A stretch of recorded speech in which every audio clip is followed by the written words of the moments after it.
My name is Denise Knowlton. I have a doctorate in vocal music performance and a Master of Arts in teaching. I moved here about 10 years ago from Kansas City, and I started working at a high school and decided after a few years there that I wanted to go back to school and get my certification. So I went back to school, I got my certification, and that is how I ended up here at St. Gilbert. Dr. Tornatore called me and said, "We need a music teacher." And I said, "Okay." And that was the beginning of everything. So this year I am on a cart and I go from one room to the other. Instead of having the children come to me in a big room, I go to them in their classrooms. And on my cart right now, I have bells, I have glockenspiels, which are like little xylophones, and they have color-coded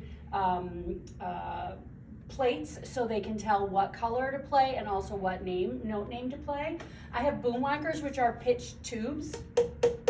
So that one has that pitch, and then this one has that pitch. And we got some really nice bells this year because of the fundraiser, which I love. Also color-coded, so it's easy to teach the children how to read notes. And I got some great sticks off of my Amazon wish list this year. So I use these with maybe K through 2 or 3. So essentially what I do is I teach the basics of everything to the younger ones. So pre-K through about 2nd grade, they get steady beat, they get high and low, they get fast and slow. And then we start to do how to listen to music. So they hear a piece of music and they have to determine whether it's high or low or fast or slow and that kind of thing. And then moving through about 2nd grade to maybe 4th grade, we're learning how to recognize quarter notes and 8th notes and rests. As we get into 4th grade, depending on their level, we start to learn more difficult, complex rhythms.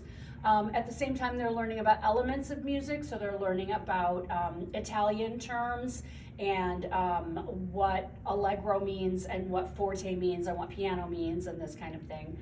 In a normal year, I would teach 3rd grade or 4th grade recorder because I do have them learn that. And then as we get into 4th and 5th, in a normal year, they're singing. This year, we're playing instruments. So I've had a lot of glockenspiel work and a lot of boom whacker work with the 4th and 5th graders.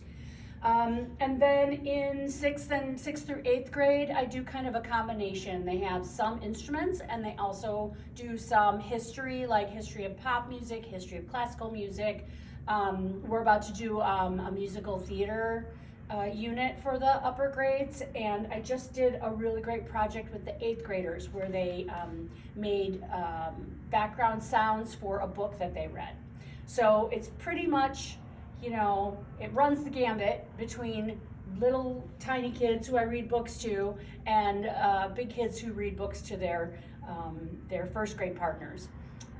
That's what I do here at St. Gilbert. I really enjoy it.